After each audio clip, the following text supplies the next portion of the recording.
Trains में overhead line से इकट्ठा की हुई पावर पहिए के माध्यम से फ्लो होने के बाद पटरी की ग्राउंडिंग केबल में पहुंचती है। 3 फेस वाला पावर कन्वर्जन, रीजनरेटिव ब्रेकिंग और जिगजैग ओवरहेड लाइंस, ये सभी इलेक्ट्रिक ट्रेन के तकनीक को काफी अनोखा बनाते हैं। आइए सबसे सिंपल पॉसिबल डिजाइन से शुरू होने वाली इलेक्ट्रिक ट्रेन्स के पीछे के सभी इंजीनियरिंग रहस्यों को समझते हैं। इलेक्ट्रिक ट्रेन का सबसे सिंपल वर्जन यहाँ दिखाया गया है। यहाँ एक single sliding wire overhead line से इलेक्ट्रिक पावर इकट्ठा करती है। ये power single phase induction motor को दी जाती है। इंडक्शन मोटर का रोटर व्हील से जुड़ा होता है। सर्किट को पूरा करने के लिए इंडक्शन मोटर का दूसरा टर्मिनल जमीन से संपर्क में होता है। जमीन से यह संपर्क इसलिए पॉसिबल है क्योंकि वायर को पहले व्हील से एक्सल ब्रश के जरिए जोड़ा जाता है। व्हील हमेशा पटरी के संपर्क में रहता है और पटरी इस तरह जमीन से संपर्क में रहती है जैसा कि दिखाया गया है। आप देख सकते हैं कि OHL से जमीन पर करंट कैसे पास होता है। ये पहले इंडक्शन मोटर, फिर एक्सल ब्रशेस, फिर पहिया और अंत में पटरी और जमीन से होकर गुजरता है। जब करंट पास होता है तो इंडक्शन मोटर का रोटर पहियों के साथ घूमता है। हालांकि एक घूमने वाला पहिया आगे बढ़ेगा, जिसका मतलब है कि अगला ग्राउंडिंग सर्किट पिछले एक से बहुत कम दूरी पर होना चाहिए। अब कुछ एक्सल ब्रश के डिटेल्स देखते हैं। एक्सल ब्रशेस को घूमने वाले पहिए में फिट किया जाता है और इन कार्बन ब्रशेस के माध्यम से पहियों में करंट को ट्रांसफर किया जाता है जो व्हील एक्सल से जुड़ी डिस्क पर स्लिप होते हैं। फिर से ये एक इलेक्ट्रिक ट्रेन का सबसे सरल वर्जन है। आइए अब इस डिजाइन में सुधार करें और अपनी ट्रेन को और ज्यादा फंक्शनल बनाएं। ओवरहेड लाइन में इस्तेमाल किया जाने वाला वोल्टेज 25 किलो वोल्ट है, जो एक बहुत बड़ा वोल्टेज है। मोटर्स को चलाने के लिए बहुत कम वोल्टेज की आवश्यकता होती है। इस कारण से हमें इसे स्टेप डाउन ट्रांसफार्मर में फीड करने की आवश्यकता होती है, जो वोल्टेज को डिजायर्ड लेवल पर बदल देता है। ओवरहेड लाइन से पावर सप्लाई शुरू में ट्रांसफार्मर के प्राइमरी से गुजरती है और यहाँ ग्राउंडिंग के कारण सर्किट पूरा हो गया है।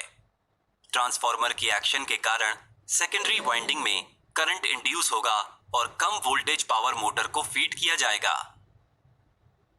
ट्रेन की तरह उच्च ट्रैक्शन के लिए मोटर को एक हाई टॉर्क का सप्लाई करना चाहिए। इसके अलावा टॉर्क कर्व यूनिफॉर्म होना चाहिए, भले ही मोटर की स्पीड भिन्न हो। 3 फेस इंडक्शन मोटर्स उच्च एक समान टॉर्क आवश्यकताओं को प्राप्त करने के लिए सही विकल्प है। इस मोटर को पावर देने के लिए 3 फेस वायर को खींचना एक अच्छा विचार नहीं है, क्योंकि ये बहुत ही अनइकोनॉमिकल है। इसलिए सिंगल फेस सप्लाई को 3 फेस सप्लाई में बदलने के लिए रेक्टिफायर और इन्वर्टर का इस्तेमाल किया जाता है। एक rectifier single phase AC power को DC पावर में परिवर्तित करता है और फिर इन्वर्टर DC पावर को 3 फेस AC पावर में परिवर्तित करता है। अब ये इंजन पटरी के ऊपर चलने के लिए तैयार है। अगर हम मोटर शाफ्ट और व्हील एक्सल के बीच कुछ गियर रेशियो के साथ एक ट्रांसमिशन सिस्टम जोड़ते हैं तो हम टॉर्क आउटपुट को और बढ़ा सकते हैं। इस पॉइंट पर हमने जो इंजन बनाया है वो एकदम सही लगता है। हालांकि अगर हम इस इंजन से कई कोचेस को जोड़कर एक पूरी ट्रेन बनाते हैं तो ये बिल्कुल स्पष्ट हो जाएगा कि हमने जो सिंगल मोटर इंजन विकसित किया है उसमें इन सभी कोचेस को खींचने के लिए सफिशिएंट पावर नहीं है। तो आइए इंजन को और अधिक शक्तिशाली बनाने के लिए और अधिक मोटर व्हील पेयर्स जोड़ते हैं। एक इंजन बोगी का कंस्ट्रक्शन 3 फेस इंडक्शन मोटर्स के साथ किया गया है। जाहिर है 3 जोड़ी पहियों को चलाने के लिए एक इंजन में आमतौर पर ऐसे 2 इंजन बोगीज का इस्तेमाल किया जाता है। इस पूरे इंजन में आप देख सकते हैं कि ट्रांसफार्मर और रेक्टिफायर कैसे पोजीशन्ड हैं। अब तक इस वीडियो में हमने दिखाया है कि कैसे हम सिंगल हैंगिंग वायर का इस्तेमाल करके ट्रेन में पावर ट्रांसफर करते हैं। हालांकि ये तरीका प्रैक्टिकल नहीं है। कभी कभी ट्रेन और ओवरहेड लाइन के बीच की दूरी को समान रखना संभव नहीं होता है, जिसका मतलब है कि उचित पावर कलेक्शन के लिए एक हाइट वेयरिंग मैकेनिज्म का इस्तेमाल किया जाना चाहिए। पैंटोग्राफ्स इस कार्य को पूरा करते हैं। एक आधुनिक पैंटोग्राफ इस तरह दिखता है। आप देख सकते हैं कि एक न्यूमेटिक सिस्टम के दबाव के आधार पर पैंटोग्राफ अपनी ऊंचाई को एडजस्ट कर सकता है। अगर आप ध्यान से देखें तो आप देख सकते हैं कि इस ऊंचाई के एडजस्टमेंट के दौरान करंट कलेक्टर हॉरिजॉन्टल होता है। करंट कलेक्टर को पूरी तरह से हॉरिजॉन्टल होना चाहिए, अन्यथा पावर ट्रांसमिशन में ट्रबल होगा। हमें उम्मीद है कि इस एनिमेशन से आप समझ सकते हैं कि करंट कलेक्टर हमेशा हॉरिजॉन्टल क्यों रहता है। इसके बारे में अधिक जानकारी के लिए कृपया हमारे पैंटोग्राफ के बारे में डिटेल्ड वीडियो को देखें। अब पैंटोग्राफ को कार्य करते हुए देखते हैं। अगर किसी कारण से पैंटोग्राफ वायर से अपना कनेक्शन खो देता है तो ट्रेन अपने उच्च मोमेंटम के कारण कुछ किलोमीटर के लिए अपना फ्री रन जारी रखेगी। क्या आपने कभी सोचा है कि ओवरहेड लाइन ज़िग-ज़ैग तरीके से क्यों खिंचती है? ये अरेंजमेंट ये सुनिश्चित करती है कि पैंटोग्राफ का कलेक्टर हेड कांस्टेंट संपर्क के पॉइंट पर ओवरहेड वायर को नहीं छूता है। इस व्यवस्था के कारण वेयर एंड टेयर कम से कम होती है।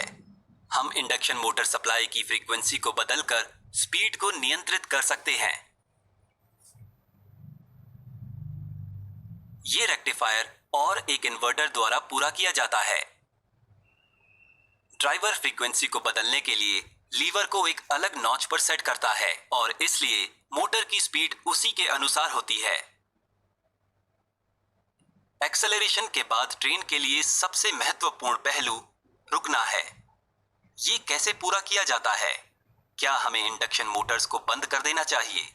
अगर ऐसा है तो ट्रेन कई किलोमीटर तक पटरियों पर चलती रहेगी जब तक कि वो रुक ना जाए। एक और विचार ये है कि हम इलेक्ट्रिकल ब्रेकिंग लगा सकते हैं। एक साधारण इंडक्शन मोटर में रोटर की स्पीड आरएमएफ की स्पीड से कम होती है। हालांकि सप्लाई फ्रीक्वेंसी को कम करके हम इस कंडीशन को उल्टा कर सकते हैं। दिलचस्प बात यह है कि जब आरएमएफ की स्पीड रोटर की स्पीड से कम होती है, रोटर बार्स में इंड्यूस्ड करंट की दिशा रिवर्स हो जाती है। ये रोटर पर ऑपोजिट दिशा में इंड्यूस्ड टॉर्क को अंजाम देता है। ये एक परफेक्ट ब्रेक है, बिना मेटल टू मेटल के संपर्क वाला ब्रेक। इस फेज के दौरान मोटर जनरेटिंग मोड पर चलती है। हालांकि ये ब्रेकिंग मेथड अपनी पटरियों पर ट्रेन को पूरी तरह से नहीं रोक सकती है, क्योंकि रीजनरेटिव ब्रेकिंग कम स्पीड पर काम नहीं करती है। यानी ये ट्रेन को धीमा कर सकती है, लेकिन इसके बाद आपको ट्रेन को पूरी तरह से रोकने के लिए न्यूमेटिक ब्रेक्स लगाने होंगे। ये एक अलग तरह का मैकेनिकल ब्रेक है। यहाँ स्प्रिंग का फोर्स और कंप्रेस्ड एयर फोर्सेस ऑपोजिट दिशाओं में पिस्टन पर काम कर रहे हैं। दिलचस्प बात यह है कि जब ड्राइवर सिलेंडर से हवा छोड़ता है तो खींची हुई स्प्रिंग पिस्टन को पहिए की ओर खींचती है और ब्रेक लग जाती है। ये ब्रेक सिस्टम हवा के लीकेज या टूटे हुए कंप्रेसर को सुरक्षा प्रदान करता है। प्रेशर रिलीज होते ही ब्रेक अपने आप लग जाती है।